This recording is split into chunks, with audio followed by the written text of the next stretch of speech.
तो जो अल्लाह ने लिख दिया है उसी के साथ होगा। अगर हर लड़की के साथ हमारा निकाह जा जिसको देखा हो जाता, तो ये जो रिश्ते आके जो वापस जाते हैं ना, कई कई साल तक चलता रहता है, आ रहे जा रहे, आ रहे जा रहे। क्यों? लोग परेशान होते हैं, अरे सैयद साहब इतनी जगह जाते हैं, पसंद ही नहीं आता। मैं कहता हूं जा लिखा तू वहां पहुंच ही नहीं रहा है। जहां अल्लाह ने लिखा है तू वहां पहुंच ही नहीं रहा है।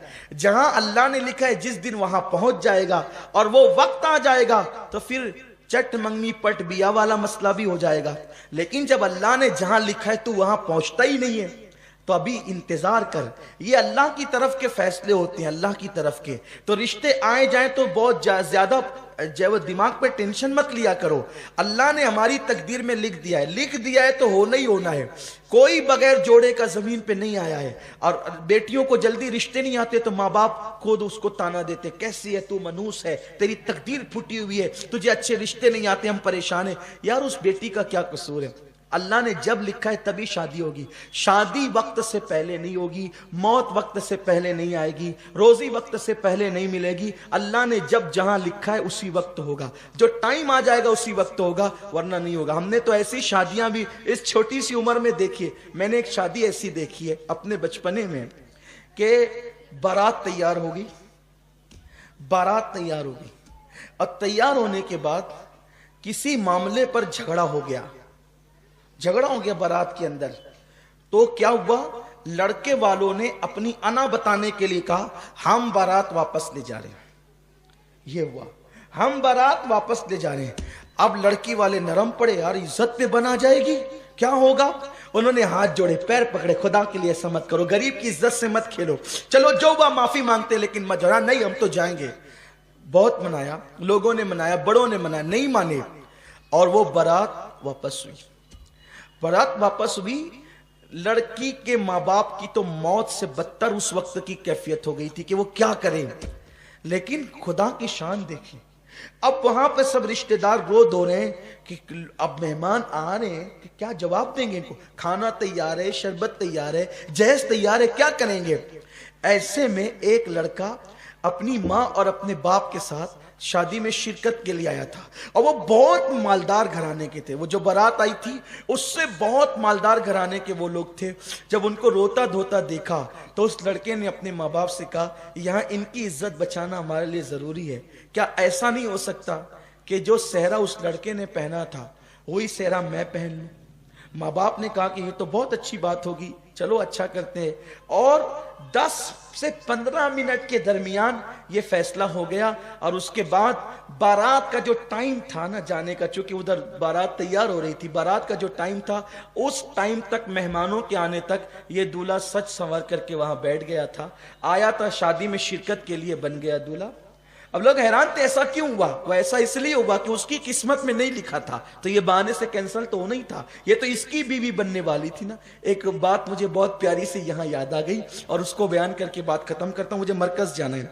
इमाम आजम के दौर में एक हादसा हो गया। देखो अल्लाह जो तकदीर में लिखता है ना वही बीवी मिलेगी, उसके सिवा नहीं मिल सकती। इसलिए जरा चक्कर में कम रहा करो कि इधर जैसे बिल्ली की नियत छिछड़े में होती है ना, इधर मुंह डाला। हंसने की बात नहीं है, हंसने की बात नहीं, इबरत हासिल करो। इधर मुंह डाला, उधर ताक, उधर झांक, ये सब बंद करो। इस्लाम का कानून नहीं है, इस्लाम इससे मना करता है। किसी के घर में झांकने से इस्लाम मना करता है। ताक झांक बंद करो। गलियों के अंदर साइकिल लेकर के घूमा तो इधर मुंह डाला, उधर देखा, कोई काम नहीं। गाड़ियां लेकर जबरदस्ती फिर रहे हैं, साइकिल लेकर जबरदस्ती फिर रहे हैं। अल्लाह ने जो तकदीर में लिखा है। सुनो, अगर शादी से पहले बदकारी करोगे तो फिर पाक बीवी नहीं मिलेगी।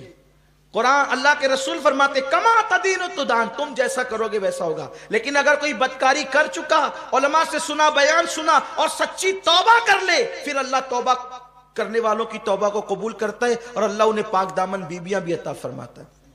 तो तौबा कर लोगे तो फिर महफूज हो जाओगे, तौबा नहीं करोगे पाक दामन रहो। हजरत इमाम हसन पाक कहते हैं ना, इमाम हसन पाक का कौल है, अगर तुम चाहते हो बीवी पाक दामन रहे तो तुम पाक दामन बनो, तुम्हारी बीवियां खुद ही पाक दामन होगी। अगर चाहते हो बेटियां पाक दामन रहे तो तुम पाक दामन बनो, तुम्हारी बेटियां पाक दामन होगी। अगर चाहते हो कि बेटे पाक दामन रहे, तुम पाक दामन बनो, तुम्हारे बेटे पाक दामन होंगे। तुम्हारी नस्लें पाक दामन होगी इंशाअल्लाह अगर तुम पाक दामन रहोगे तो। तो जो तकदीर में लिखा है वही मिलने वाला है, उससे ज्यादा नहीं, उससे कम नहीं। इमाम आजम अबू हनीफा रहमतुल्लाह ताला अलैह के दौर में ऐसा हुआ कि दो भाइयों की एक साथ शादी हुई, दो भाइयों की एक साथ शादी हुई, और इत्तेफाक से दो बहनें भी वो थी, इधर दो भाई इधर, ऐसा होता है ना, दो भाई दो बहन हो गई। अब वो दोनों बहनें आई इधर से और ये दो भाई, शादी हो गई। तो इत्तेफाक ऐसा हुआ जब हुजरे में पहुंचाने की बात आई तो औरतों की गड़बड़ी की वजह से और दुल्हनें तब्दील हो गई, दुल्हनें तब्दील हो गई। यानी इस भाई का जिससे निकाह हुआ था उसकी बीवी इसके साथ चली गई, और इसका जिससे निकाह हुआ था उसकी बीवी इधर चली गई। जब अब रात तो गुजर गई, सुबह हुई, तो सुबह होने के बाद ये बात खुल गई कि भाई वो जो औरतों की कोताही की वजह से दुल्हन तब्दील हो गई, इसकी इसके साथ चली गई, इसके इसके साथ चली गई। इत्तेफाक से उस वलीमा में इमाम आजम भी मौजूद थे, इमाम सुफियान सौरी मौजूद थे, इमाम आमश मौजूद थे, इमाम हम्माद, यानी बड़े बड़े उस दौर के अकाब, यानी कितने बड़े घर में शादी रही होगी वो कि इमाम आजम जैसे लोग उस वलीमे में शरीक हुए होंगे। ऐसा होता है ना कि भाई हाफिज गुफरान साहब जिस शादी में आए तो माशाल्लाह मुअज़्ज़ज़ लोगों की शादी है, हाफिज मकसूद साहब आए तो इज्जतदार लोगों की शादी है, तो ऐसा होता है, मेहमान देख के अंदाजा होता है कि कैसे लोग हैं। अब इमाम आजम जिसकी शादी में जाए वो वाकई इमाम आजम अबू हनीफा, तो वो लोग सब बैठे थे, वो औरतों से बात बाहर आई कि औरतें आपस में कानाफूसी करने लगी कि दुल्हन चेंज हो गई, दुल्हन चेंज हो गई। अब औरतों को बात पता चले तो वो छुपना कब थी, तो सब, अब हर दौर की औरत तो औरत ही होती है, और हर शहर की औरत ही होती है। खूब चीख पुकार होने लगी, अब क्या होगा, अब क्या होगा। मर्दों ने इमाम सुफियान सौरी से और दिगर इम्मा से कहा कि ये जो औरतें तब्दील हो गई कि क्या करें। वो कहा कि तब्दील हो गई तो क्या करें, इसकी इसके साथ कर दो, इसकी इसके साथ कर दो, भाई जो जिसके साथ थी उसके साथ कर दो, क्योंकि ये गलती से वह जानबूझकर तो हुआ नहीं है।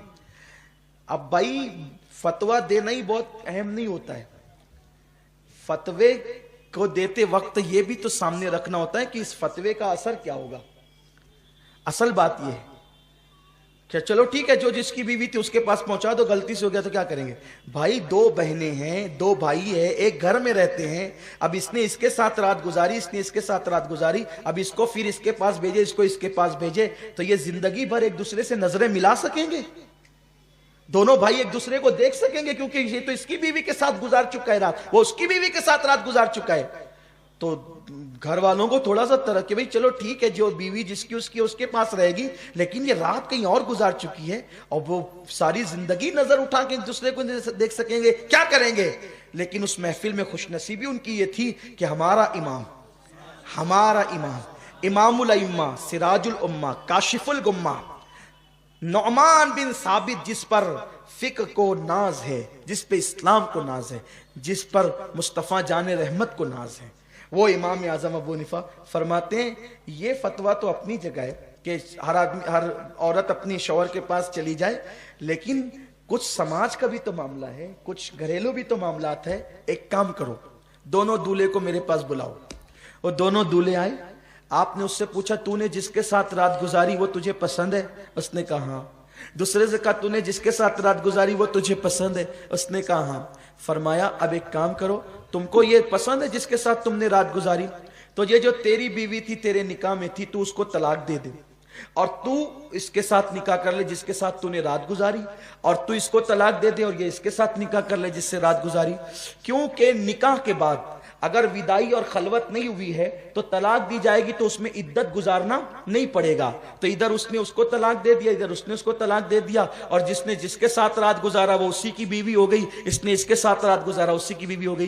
देखो निकाह होने के बाद भी कुदरत ने जहां लिखा था, जो जिसको मिलनी थी वो उसी को मिली ना। निकाह भी हो गया है, निकाह होने के बाद भी तो कुदरत का लिखा नहीं टलता, ला तब्दील अले कलिमातिल्लाह। तो और लड़कियों को अगर रिश्ते लेट आते हैं वो बहुत बेचैन होती है कि अरे मुझे रिश्ते नहीं आ रहे हैं, फिर वो कभी कभी गलत कदम उठाती है। लड़के भी उनका अच्छा रिश्ता नहीं होता, बहुत फील करते अरे यार जो देख के जाता है फिर ना कह देता है, मेरे अंदर कमी कैसे ये सब बताएं, देख के जाते ना कहते। मेरे भैया तेरे अंदर कोई कमी नहीं है, वो तेरे लिए लिखी नहीं थी जिसके माँ बाप तुझे देखने आए थे। मेरी बेटी तेरे अंदर कोई कमी नहीं है, वो तेरे लिए लिखा हुआ नहीं था जिसके लिए जिसके माँ बाप तुझे देखने आए थे। अरे जिस दिन लिखा हुआ आ जाएगा फिर उस दिन नहीं भी देखेंगे तो भी तेरा निकाह हो जाएगा। तो इसलिए अल्लाह के फैसलों पे राजी रहना चाहिए और अपनी बेटियों का निकाह वहां कीजिए जो लोग नबी पाक के वफादार हों। जो नबी का वफादार नहीं वो आपकी बेटी का भी वफादार नहीं हो सकता।